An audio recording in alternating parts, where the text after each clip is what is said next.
यशोमती मैया के नंद लाला।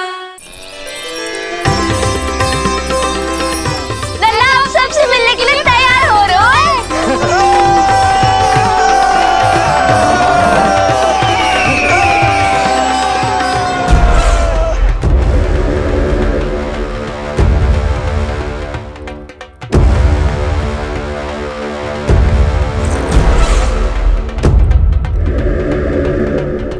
कहाँ से आ रही है पानियां विष्णु? महाराज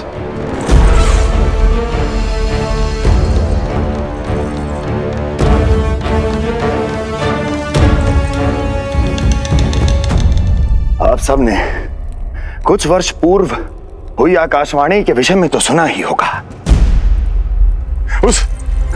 उस विष्णु ने घोषणा करवाई थी कि उसका अवतार राजकुमारी देवकी के 8वें पुत्र के रूप में जन्म लेगा और मेरा अंत कर देगा। शत्रु को अवसर देना मेरे स्वभाव में नहीं, और यह तो मेरे अस्तित्व का प्रश्न था। इसलिए मैंने स्वयं अपने इन हाथों से देवकी की प्रत्येक संतान का अंत कर दिया। और मैं क्या करता?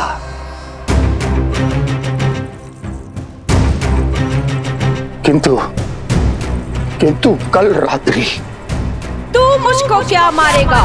अपनी आयु संभाल, काल तेरा अवतरित हुआ, रूप है उसका काल।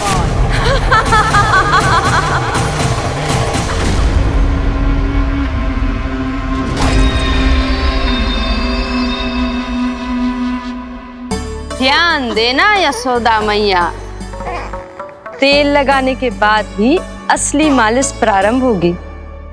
अपने भाई की सहायता करने आने के लिए धन्यवाद बहन योगमाया। चिंता मत करना नीलमणि, तुम्हारा पूरा ध्यान रखूंगी मैं। परेशान मत हो मैया, हम दोनों कुछ नया सीखेंगे आज। बहुत आनंद आएगा।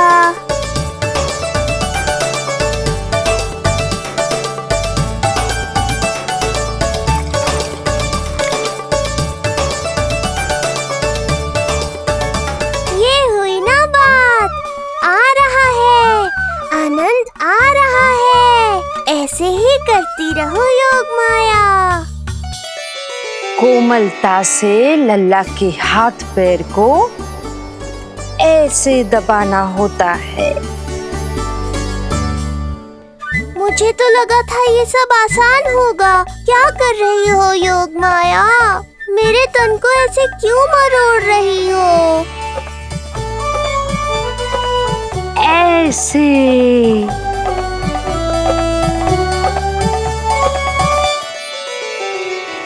अब पीठ की बारी है। धन्यवाद, तुम्हारा बहुत बहुत धन्यवाद। ये अत्याचार समाप्त हुआ है। अब मुझे उल्टा क्यों कर दिया? संभाल के योगमाया। आप चिंतित ना होइए।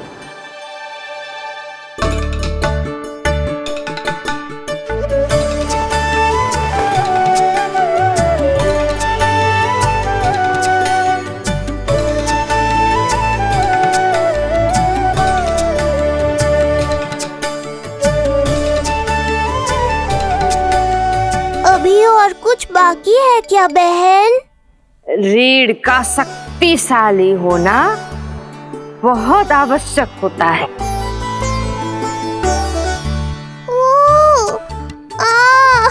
मुझे पता नहीं था स्नान करना इतना कठिन भी हो सकता है। इससे आसान तो संसार संभालना है। वैसे तो एक माता अपनी पुत्री को संसार के विषय में सब कुछ सिखाती है, किंतु यहाँ पुत्री अपनी माँ की सहायता एक माँ की तरह कर रही है। सिखा रही पुत्री, देखो सीख रही है माँ, पर ना पाए पहचान है न्यारी प्रभु लीला। बहन भाई की सेवा करती देखे गोपियां।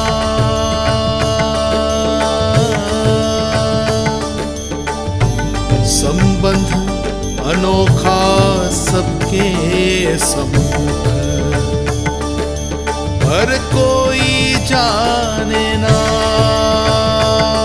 पर कोई जाने ना।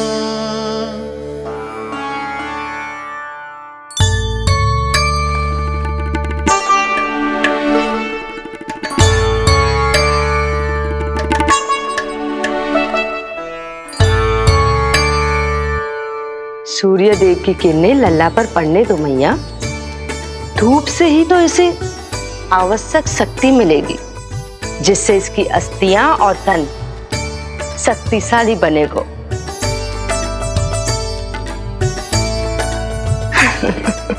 मैं तो तुम्हें देखकर प्रसन्न था योग माया। मुझे लगा था तुम मेरी मैया का कष्ट दूर कर दोगी, पर तुमने तो मेरा ही कष्ट बढ़ा दिया। बहन होने का पूरा लाभ उठा रही हो तुम। अब हम इसे हल्दी और बेसन के मिश्रण से नहलाएंगे और संभरानी से सुखाएंगे। अब ये अजीब सी वस्तु क्या है? ये चिपचिपा रही है। किस बात का दंड दे रही हो बहन?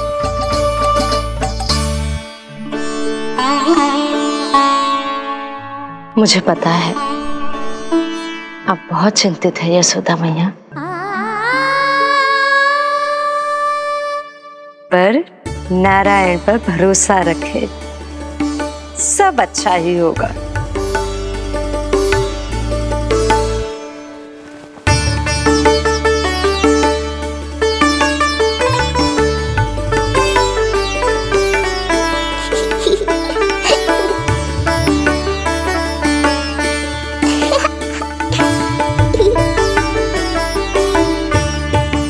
अत्यधिक आनंद आ रहा है।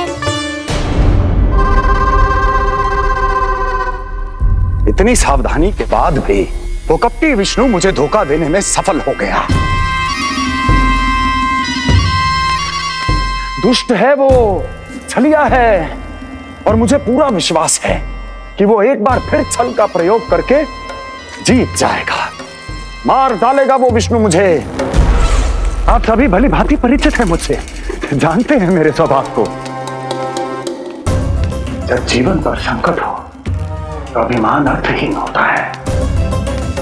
जब प्राणों पर आ जाए तो सम्मान, स्वाभिमान सब निरर्थक होता है।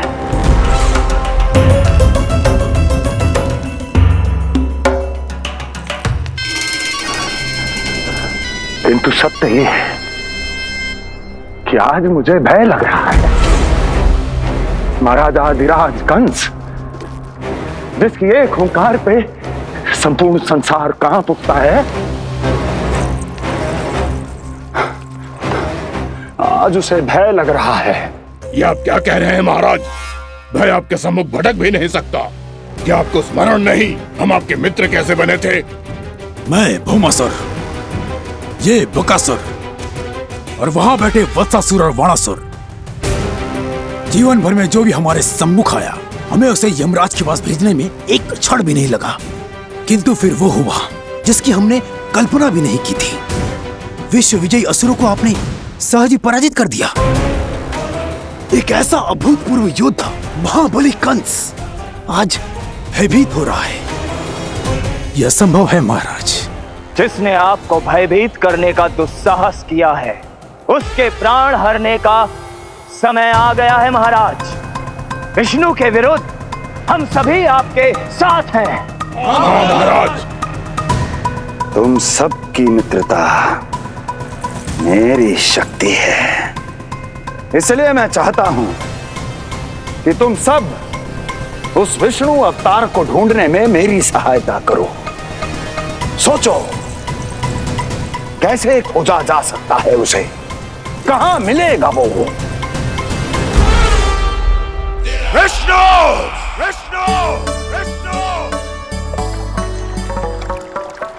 बातें तो बहुत अच्छी कही, किंतु ये क्या कर रही हो?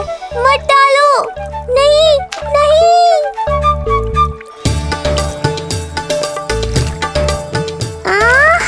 अब आया आनंद। योगमाया, तुम्हारा धन्यवाद। सचमुच ये अत्यंत आनंददायक है। किंतु सत्य कहूँ बहन, मैया की गोद से अति सुखद और कुछ भी नहीं है।